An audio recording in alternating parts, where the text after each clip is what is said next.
The papyrus, put it on my table every month.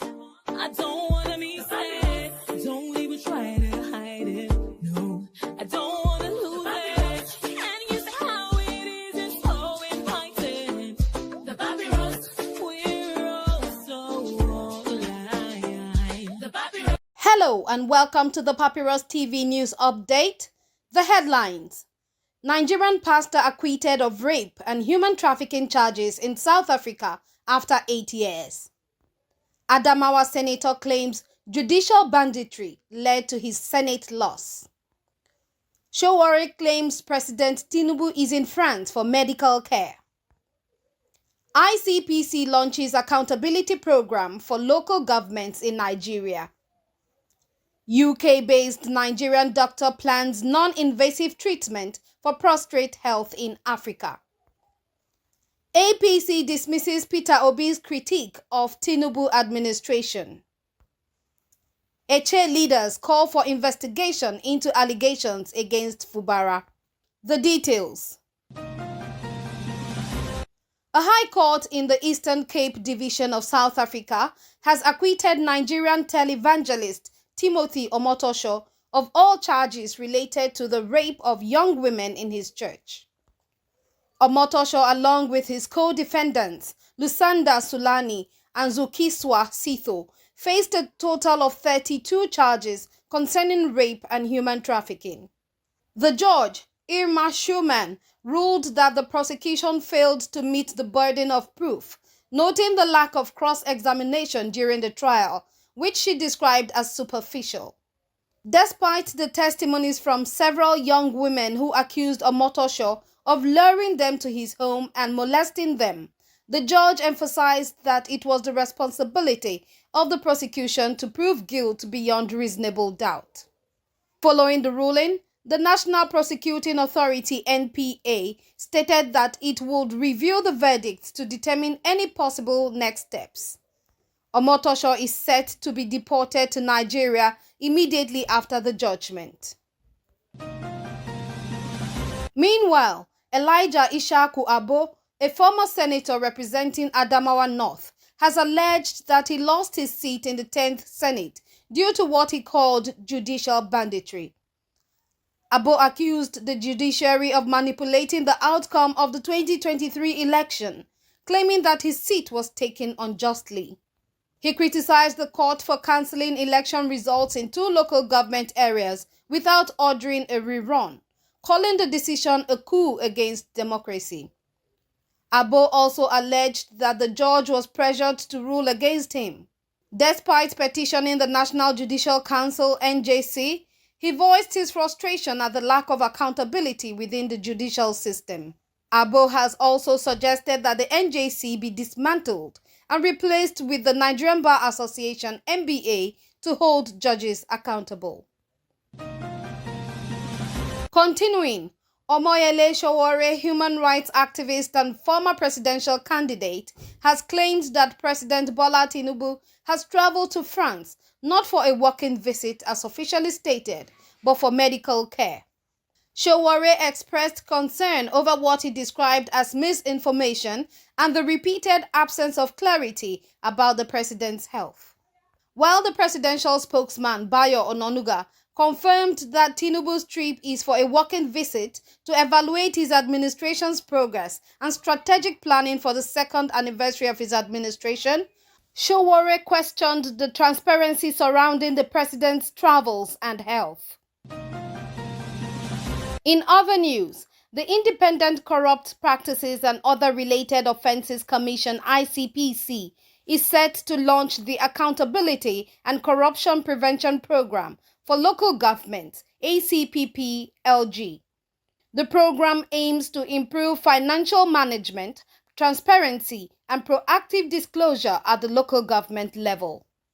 The initiative is designed to eliminate financial leakages, curb corrupt practices, and promote efficient service delivery at the grassroots. Stakeholders' meetings will be held to discuss the challenges undermining local governance and introduce the program as a strategic tool to strengthen accountability. The ICPC is committed to restoring public trust in local government through this initiative.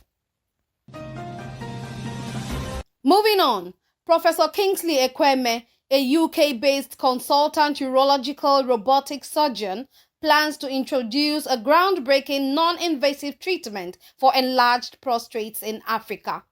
This new approach aims to offer effective relief without the need for surgery, reducing recovery time and hospital stays.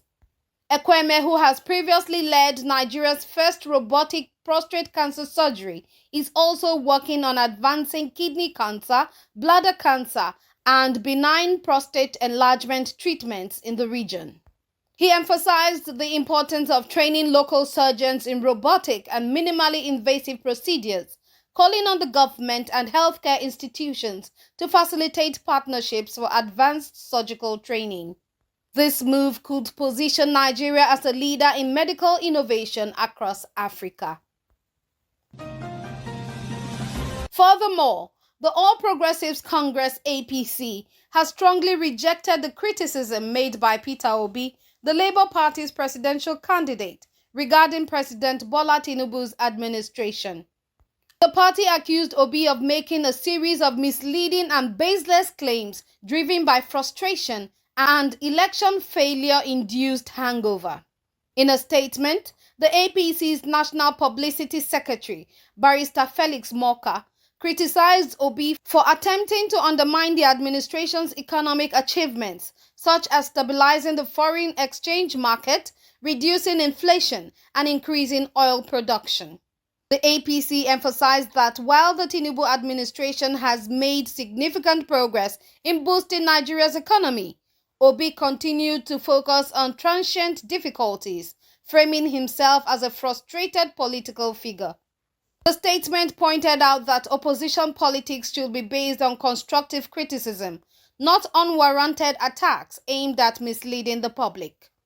The APC highlighted that Tinubu's efforts have already begun to bear fruit, with a positive growth forecast for the economy and an increase in foreign reserves. They also highlighted the president's past record as governor of Lagos State, where he turned around the state's economy as evidence of his ability to tackle national challenges. The APC accused Obi of disregarding the successes achieved under Tinubu's leadership and urged him to focus on more credible and responsible opposition politics. Conclusively, leaders of the Eche ethnic nationality in Rivers State have called on security agencies to investigate Dr. George Nweke, the former head of Rivers State Civil Service, over his recent allegations against the suspended Governor Siminalayi Fubara.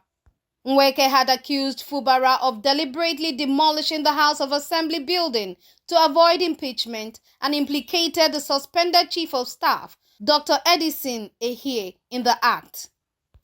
However, the Eche community leaders have dismissed Nweke's claims, alleging that he was financially induced to make the accusations. They accused him of lying and betraying the community's trust, stating that his unstable character made him unworthy of being regarded as a chief. The community further distanced itself from Nweke's allegations, claiming that he was pressured to read a script handed to him by external figures. The statement also criticized Nweke for seeking financial assistance in exchange for loyalty, calling his behavior unbecoming of a man in his position. The Eche leaders stressed that Nweke's actions were motivated by personal gain rather than concern for the people of Rivers State. They urged the security agencies to investigate his conduct and hold him accountable for spreading falsehoods, warning that such actions could serve as a dangerous precedent for others seeking to manipulate the political system for personal or financial gain. The group also expressed concern over the suspension of the governor and called on President Bola Tinubu to reconsider the imposition of a state of emergency in Rivers State, condemning what they termed an unwarranted action that undermined the state's governance.